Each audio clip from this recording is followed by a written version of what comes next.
La Maison de Balzac propose des expositions d'artistes contemporains majeurs en étroite relation avec la pensée d'Honoré Balzac sur l'artiste, pensée très avant-gardiste pour le début du XIXe siècle. Jusqu'au 4 septembre 2022, la Maison de Balzac vous invite à découvrir le peintre contemporain Pierre Buraglio dans une exposition de ses œuvres, créations et œuvres existantes, à travers 5 thématiques liées à Balzac. Pierre Buraglio, jeune homme de 83 ans à l'œil moqueur et au sourire charmeur, de grand talent et possédant une technique remarquable, amateur de la comédie humaine et particulièrement de certains romans, dont Splendeur et Misère des courtisanes.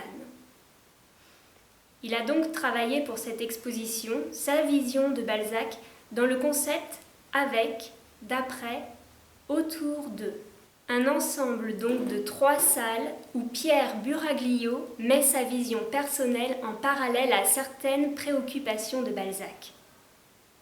Rappelons que Balzac a vécu dans la première moitié du XIXe siècle, quelques années après la Révolution française, en pleine guerre napoléonienne, des différents changements de régime et autres révolutions, puisqu'il est né en 1799 et est mort en 1850.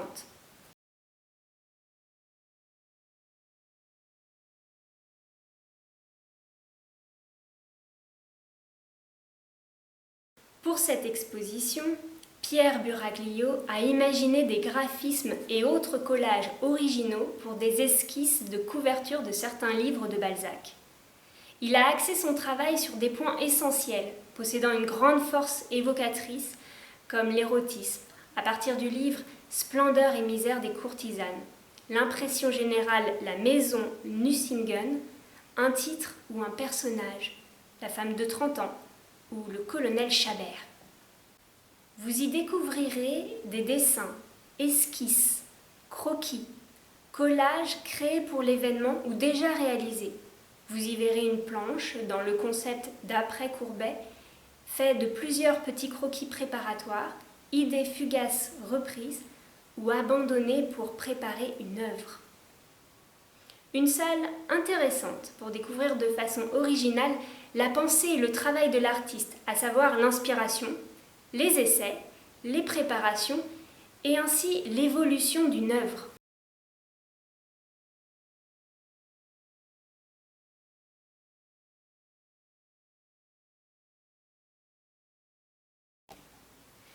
L'exposition se poursuit sur la manière dont travaillait Balzac. Il écrivait, corrigeait, barrait, rajoutait, raturait, avant d'envoyer à l'imprimeur et qui recommençait sur les retours des feuilles pour relecture. Et il recorrigeait, rebarrait, réécrivait, rajoutait. Ces brouillons sont donc raturés, voire quasiment illisibles. Pierre Buraglio a eu l'idée de mettre en parallèle son habitude de caviarder ses agendas. L'idée est simple, barrer, caviarder, une fois que le rendez-vous a été réalisé. Le petit plus que Pierre Buraglio apporte à son travail grâce à son esprit facétieux, il y a dans son caviardage des écrits, annotations, mots ou phrases cachées qui étaient pour lui importants à ce moment-là. À vous de les chercher.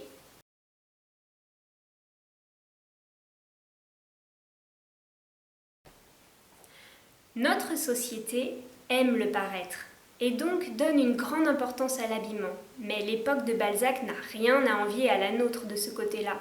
Donc, dans cette première moitié du XIXe siècle, qui n'a rien à voir avec le XVIe siècle, Balzac traita de la mode avec son article « Le traité de la vie élégante ».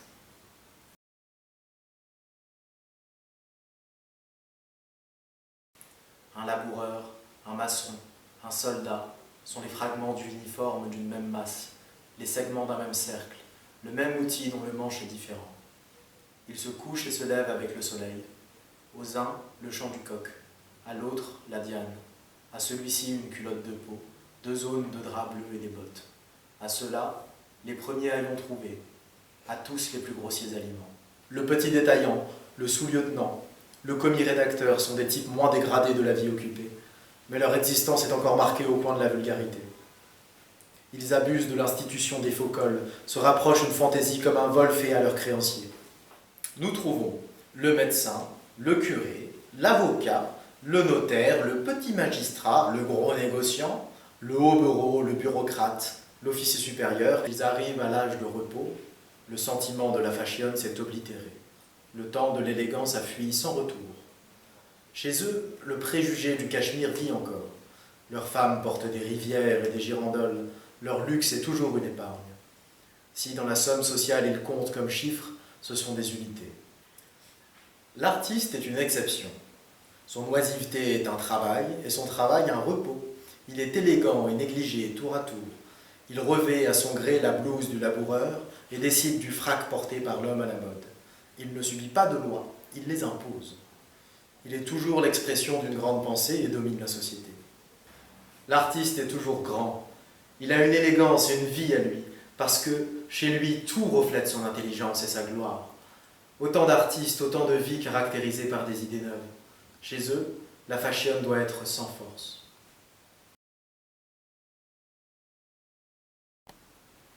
Pour Pierre Buraglio, la cravate est synonyme d'élégance. Et il a mis en scène une série de lithographies de portraits d'hommes portant la cravate. Cravate dessinée, peinte, mais aussi l'utilisation de chutes d'une œuvre de Simon Antaï. Il a ainsi réalisé un collage astucieux pour créer une belle cravate. Pierre Buraglio est un adepte du mouvement support-surface, sans pour autant y être officiellement attaché. Support-surface prônait l'utilisation d'autres supports que la toile, dont des portes, fenêtres, etc. Aussi, depuis 1966, Pierre Buraglio dessine, peint sur tous les supports possibles et imaginables, dont notamment des maisons faites sur une porte tronquée.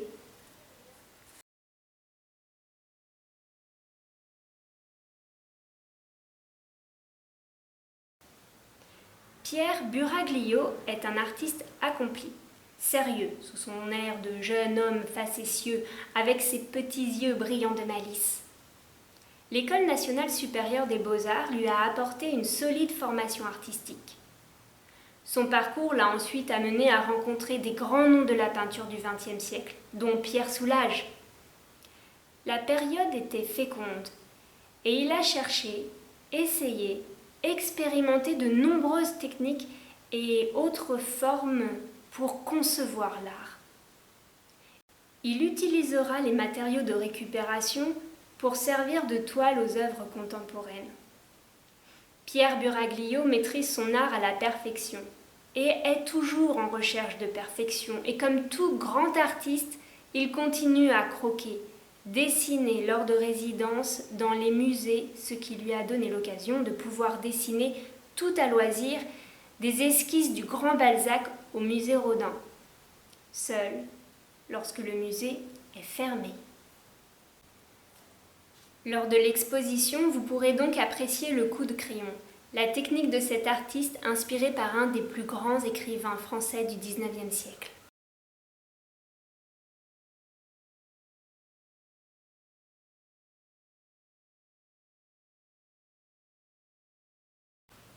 La maison.